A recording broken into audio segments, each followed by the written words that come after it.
Buenas noches, bienvenidas, bienvenidos. En la México-Puebla, por ejemplo, por ahí escapan sin que nadie los detenga. Mire.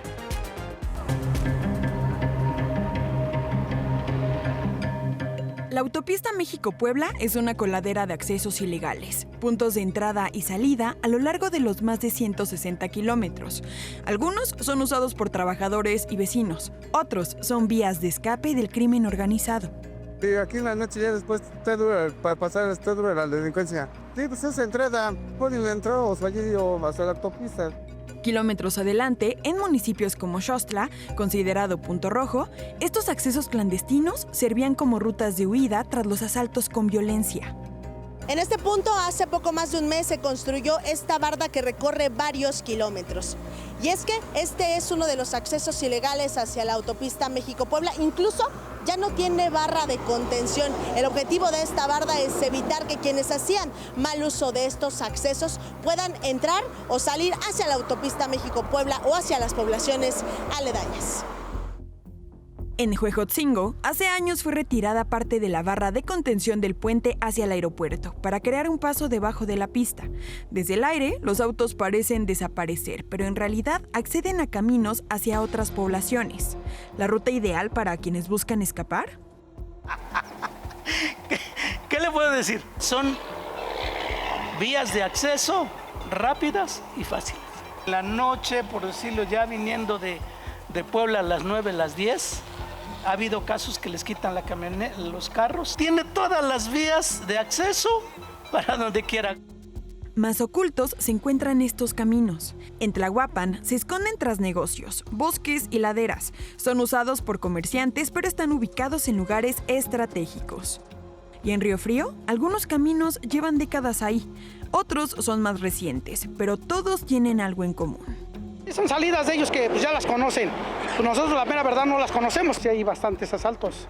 De hecho, pues muchas de las veces luego vemos a compañeros pues, que los sacan o los plomean, la mera verdad. Ante esas situaciones, el gobierno de Puebla tiene lista una nueva estrategia: cerrar los accesos, cavar zanjas de hasta 2 metros de profundidad y blindar la autopista. Además, la Guardia Nacional desplegó 580 elementos, 190 vehículos, 3 helicópteros, 2 drones de gran escala, 20 tácticos y 4 células de inteligencia dedicadas a ubicar y neutralizar a los grupos criminales. Ok, eso suena a una parte de la solución, pero pregunto, y solo pregunto, ¿y si también terminan con la impunidad? ¿Y si detienen a los rateros y a sus cómplices en las policías y en la Guardia Nacional?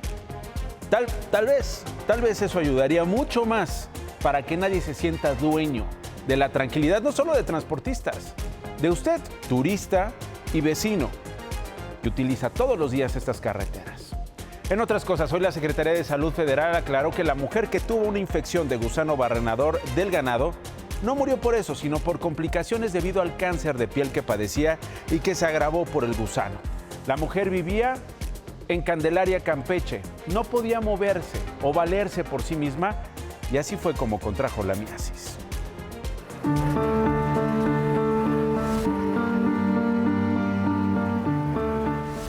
Esta señora de 86 años ya era portadora de múltiples lesiones, tenía heridas cubiertas, algunas estaban expuestas, que este fue principalmente el riesgo por el que ahora sí que la mosca pues detecta estos olores, detecta a estas personas con lesiones. Ella vivía en un ejido. ¿Cuál es el riesgo, no? Que hay muchas parcelas y alrededor de estos también había muchos casos activos en reses.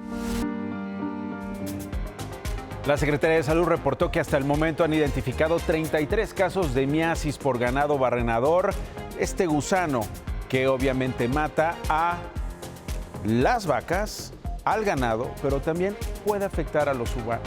Este gusano barrenador, 31 casos en Chiapas, 2 en Campeche. La mujer enfermó por las larvas en mayo, fue atendida y dada de alta a mediados de junio. Falleció por cáncer, como le decía, hace 9 días. ¿Cómo olvidar esta escena?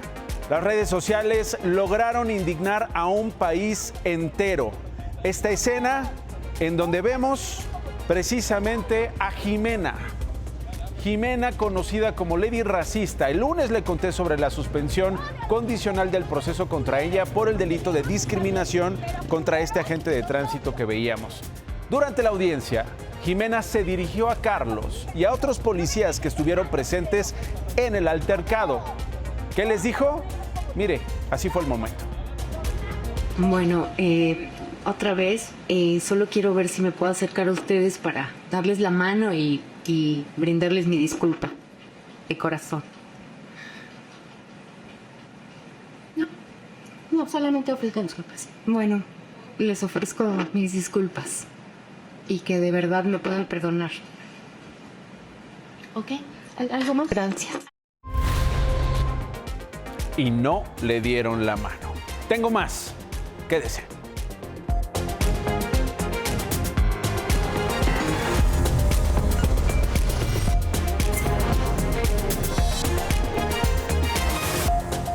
En el Congreso los ánimos están caldeando. Por un lado, Morena quiere revivir el desafuero contra el presidente nacional del PRI, Alejandro Moreno. Por el otro, el PRI quiere llevar a tribunales al senador y exsecretario de Gobernación de Morena, Adán Augusto López. En medio de las controversias del cártel de la Barredora en Tabasco y de las investigaciones a su exsecretario de Seguridad, Hernán Bermúdez Requena, el coordinador de los senadores de Morena, Adán Augusto López Hernández, tuvo una breve presencia en el pleno de la comisión permanente. Muy lejanos están ya los tiempos en que, como secretario de Gobernación, el tabasqueño era detenido en el pasillo de San Lázaro por legisladores afines y de la oposición para abrazarlo.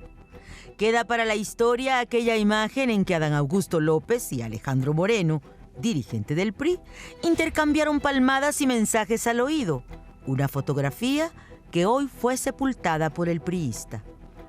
A quien este martes el gobierno de Campeche de Laida Sansores le revivió una denuncia por presunto desvío de recursos, solicitando otra vez en la Cámara de Diputados el desafuero de Alito para poder juzgarlo. En respuesta, el exgobernador dobló la apuesta, presentando ante la Fiscalía General de la República una denuncia contra el exgobernador de Tabasco por lo sucedido con la Barredora. El nombre de Adán Augusto López Hernández aparece en cientos de investigaciones periodísticas nacionales e internacionales de los presuntos vínculos con el crimen organizado, como gobernador de Tabasco y como secretario de Gobernación. En el segundo intento fallido de la oposición por llevar el caso al debate, reapareció Ricardo Anaya. Yo no andaba ni en Tokio ni en Europa, estaba en Estados Unidos. El panista dijo que su partido exige el esclarecimiento de los hechos, pero sin mencionar el nombre de Adán Augusto López. Eran conocidos los vínculos de Hernán Bermúdez con el crimen organizado desde antes de su nombramiento, conocidos tanto por el gobernador como por el entonces presidente de la República. Este no es un caso aislado, esto ya es un patrón. Alejandro Moreno, en cambio, pidió su cabeza.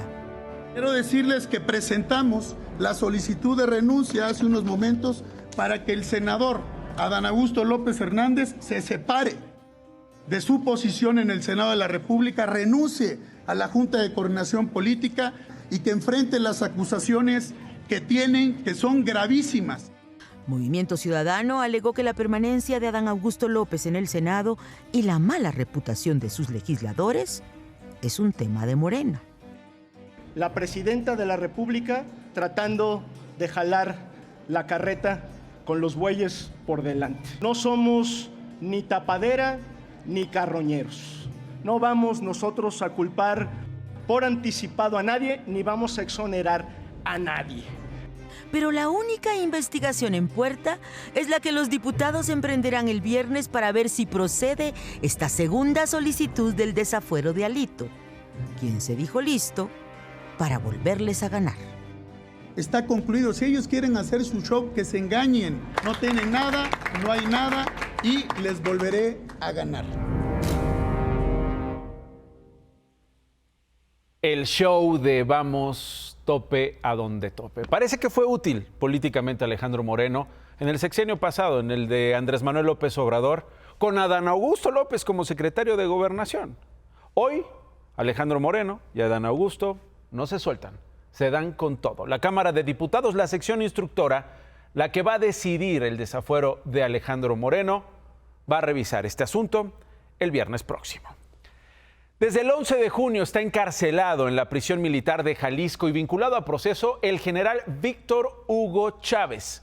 Él fue secretario de Seguridad precisamente de Tabasco. Adivine de quién fue sucesor. Exactamente, de Hernán Bermúdez, el que era el secretario de Seguridad de Adán Augusto López antes de que fuera secretario de Gobernación con Andrés Manuel López Obrador. De acuerdo con el Gabinete de Seguridad, el general Chávez fue detenido a principios de junio en Colima por el delito de violación y abuso de autoridad. Su último cargo, al que renunció días antes de ser detenido, fue el de coordinador de la Guardia Nacional en Colima. Duró apenas 2 meses. Las fiscalías de Puebla y de Tabasco detuvieron también a Ángel Javier, conocido como el Kaiser o el Angelito. Este hombre de 28 años, presuntamente ligado al grupo delictivo de La Barredora, está ya bajo la custodia de las autoridades mexicanas. Además, está acusado de haber participado en al menos 10 homicidios. Las autoridades de Tabasco lo consideran un objetivo prioritario, ya que se encargaba de realizar disparos en los negocios para obligar a los comerciantes a pagar el famoso derecho de piso.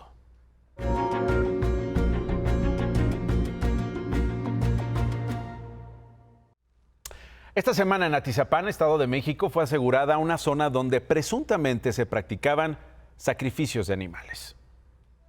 En esa cazuela estaba la sangre de todos los animales y muchos puros. Se percibe una cazuela de barro con las cabezas de todos los animales, que incluían aproximadamente 15 gallinas rojas, la cabeza de un cabrito bebé y la cabeza de un gatito bebé. Muchas botellas de, no sé, como de alcohol, muchísimas, 40 o algo así.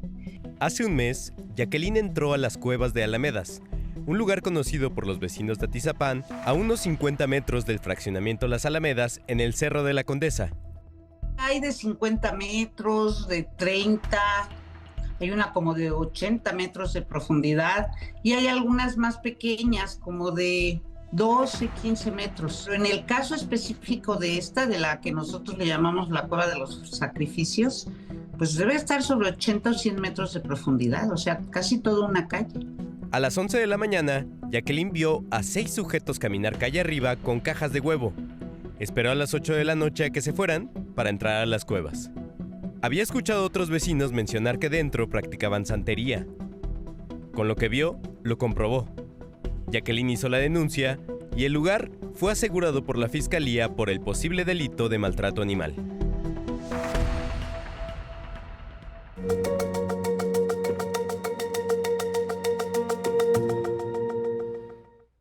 Una barbaridad.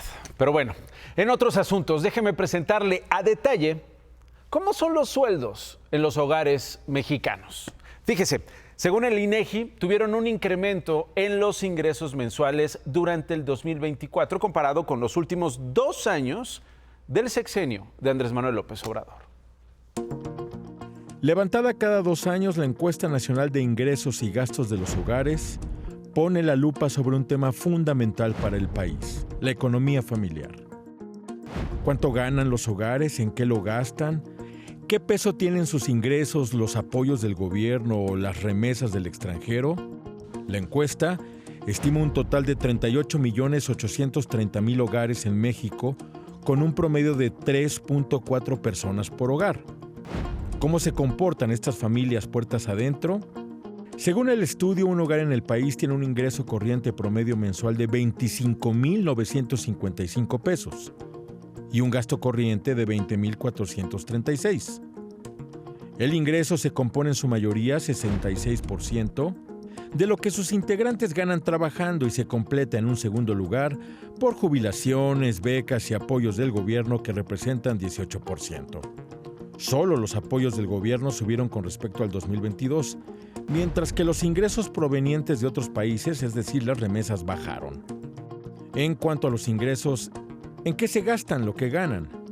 El gasto corriente monetario promedio mensual se destinó a alimentos, bebidas y tabaco en primer lugar, transporte y comunicaciones en segundo y educación y esparcimiento en tercer lugar. La encuesta publicada hoy también corre la cortina respecto a las brechas de ingreso en México. Por ejemplo, se gana más en las ciudades que en el campo. Los hogares con mayores ingresos en el país percibieron 14 veces más que los de menores ingresos. La diferencia entre uno y otro es de 78,700 pesos contra 5,600. El mayor ingreso monetario promedio se registró en el grupo de 40 a 49 años y en contraste el menor ingreso en el grupo de 12 a 19 años. Las personas que se consideraban indígenas o hablaban alguna lengua indígena percibieron un ingreso monetario promedio mensual 26% menor que el promedio nacional, y las mujeres reciben 34% menos ingresos que los hombres. Por cada 100 pesos que percibe un hombre, una mujer gana 66. 34% menos. Es impresionante cómo es que las mujeres, ustedes ganan mucho menos. ¿Por qué? Porque no quieren que tengan autonomía, que tengan sueldo, que tengan libertad de hacer con su dinero lo que quieran, porque hay hombres que no les permiten tener esos trabajos. Fíjese, más de 30% menos. El INEGI también publicó los datos de su estimación oportuna del Producto Interno Bruto. Fíjese, la economía mexicana creció 0.7% en el segundo trimestre, es decir, de abril a junio, mientras que a tasa anual subió 1,2%.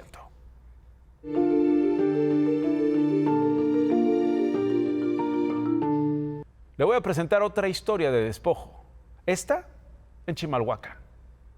Repruebo lo que hizo la señora Carlota, pero estuvo bien para escarmiento de tantos cabrones, ¿no? Es Chimalhuacán, tierra del guerrero Chimali, y uno de los municipios con más denuncias por despojo. En el Estado de México, solo en lo que va del año suman 2,310. Una de esas historias es la de Elena Peralta. Lleva 3 años intentando recuperar su predio de más de 6,000 metros cuadrados en la zona alta del municipio, donde está prohibida cualquier construcción, pero existen. El terreno lo adquirimos mediante que nuestros padres nos lo dejaron como herencia. El terreno servía para siembra de frijol hasta el 21. Elena ha comprobado la titularidad del predio con la certificación catastral. Dice que un día subió a revisar su terreno cuando se encontró con albañiles trabajando y una pareja que dijo haber comprado más de 100 metros. Pues anduve un año investigando quién era el que había vendido mi predio, en el cual pues nadie me daba razón. Elena no descansó hasta dar con la persona que asegura ha notificado y vendido con engaño su patrimonio. En 2023, identifica al presunto estafador como su vecino, Gabriel López, quien vendió al menos 3 lotes. Supuestamente se los había dado en 280,000 pesos al contado y 320,000 pesos en pagos. ¿Pero cuántos metros? De 12 por 10. Imagen Noticias de la Noche contactó a Gabriel, quien se ampara en un supuesto contrato de compraventa.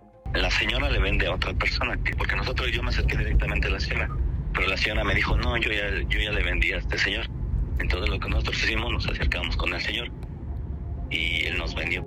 Asegura que Humberto Landa García le vendió 1,000 metros del terreno en octubre de 2021, como aparece en este documento. Gabriel López tiene abierta una carpeta de investigación por despojo. Son unos individuos que vienen a hacer y deshacer con la gente que, como yo, no tiene la situación económica y que a lo mejor a nuestra ignorancia le llaman de otra manera. ¿Tendremos otro caso como el de la señora Carlota tomando justicia por sus pistolas? Bueno, ahí está el caso en Chimalhuacán. Obviamente consultamos a la Fiscalía del Estado de México, nos comentaron que el caso de la señora Elena ya está en la unidad especializada de despojo y que esta semana se va a asegurar el inmueble. This is Liberation Day.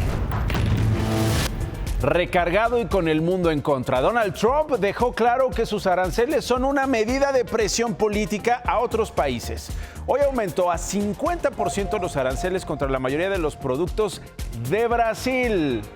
Su argumento principal es una supuesta persecución política contra su aliado, el expresidente Jair Bolsonaro, que está bajo investigación por presuntamente tratar de impedir el cambio de poder, tratar de impedir que Luis Ignacio Lula da Silva rindiera protesta como presidente. Mientras que a la India le va a imponer 25% y entre sus motivos está que compran la mayoría de su equipo militar a Rusia con el de enfrente. Estados Unidos, Trump quiere que le compren a él. Esos aranceles entrarán en vigor el viernes, al igual que los anunciados contra más de 10 países, entre ellos nosotros, México. Trump escribió en su cuenta de Truth Social que esa fecha no se mueve, que el 1 de agosto es la fecha límite para que se llegue a algún acuerdo. We're now negotiating with various other countries, and the rest we're just sending out the bill to. We send a letter saying that you'll pay a certain tariff. August 1st is a very big day for this country because money is going to pour into the United States like we've never seen before. A esta hora de la noche sabemos de que mañana Donald Trump y la presidenta Claudia Sheinbaum tendrían una llamada en busca de un acuerdo. Veremos si sucede. Al igual que en otras ocasiones en las que han sostenido comunicaciones vía telefónica, la conferencia de la presidenta Claudia Sheinbaum va a empezar tarde. Así que todo parece indicar que por este motivo la conferencia comenzará retrasada mientras ella habla con el presidente de Estados Unidos. Está programada para las 10 y no a las 7:30 como cotidianamente ocurre. El argumento de Trump para imponer estos aranceles es que México no ha hecho lo suficiente contra los cárteles y el fentanilo. Hoy, su zar fronterizo, Tom Homan, mandó este mensaje desde la Casa Blanca. Well, look, fentanyl seizures down over half. Why? Because we got a secure border. And the cartels are hurting. Look, under Biden, the cartels made more money than they ever made. Smuggling aliens, sex trafficking of women and children, smuggling dope across the border. Now that we have a secure border, cartels are going bankrupt. And President Trump, through all his efforts and his leadership, we're going to wipe the cartels off the face of the earth, which makes not only this country safer, but Mexico safe. Le tengo más noticias en 50 segundos.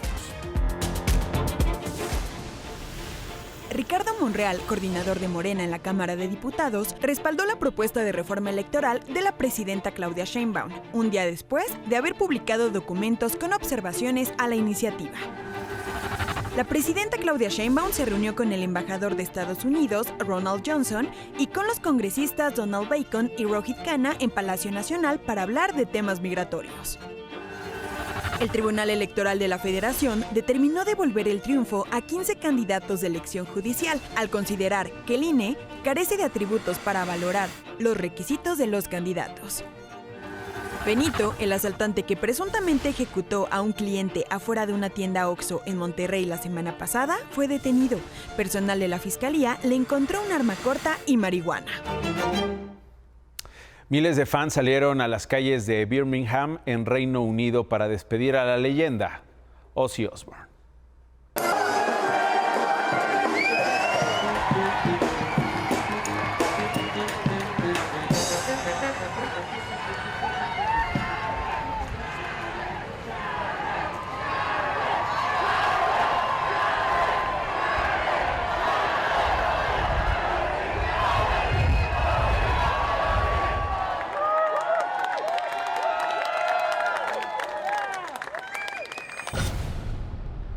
Ahí veíamos a Sharon Osbourne, esposa del rockero, encabezando los homenajes. El líder de Black Sabbath falleció la semana pasada. Hoy fue el último homenaje con un cortejo que más tarde concluyó con un funeral privado.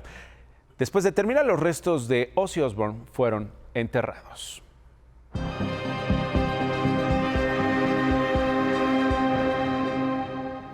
Después del sismo de anoche en Rusia, pues ya este país y buena parte del planeta pasamos el susto.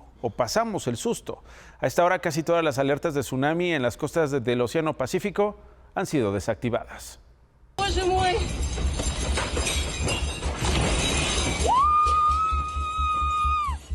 Ayer el sismo de magnitud 8.8 al oriente de Rusia en la península de Kamchatka provocó una reacción en cadena.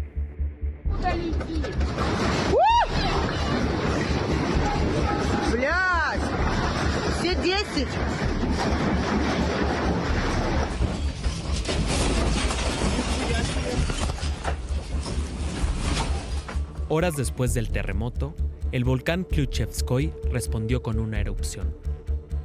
Y a la furia de la tierra y el fuego, le siguió el mar, con alertas de tsunami en todas las costas del Océano Pacífico.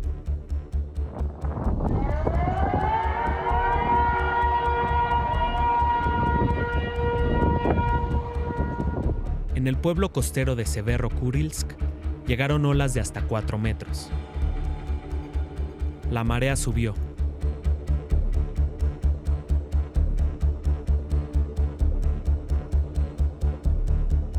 En América Latina, las alarmas de tsunami se activaron por la noche.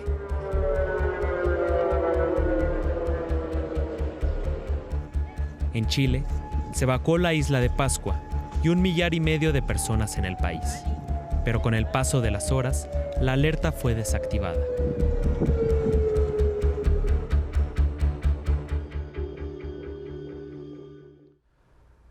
El portavoz de la presidencia rusa, Dmitry Peskov, informó que no se reportaron víctimas fatales ni por el sismo ni por la amenaza de tsunami.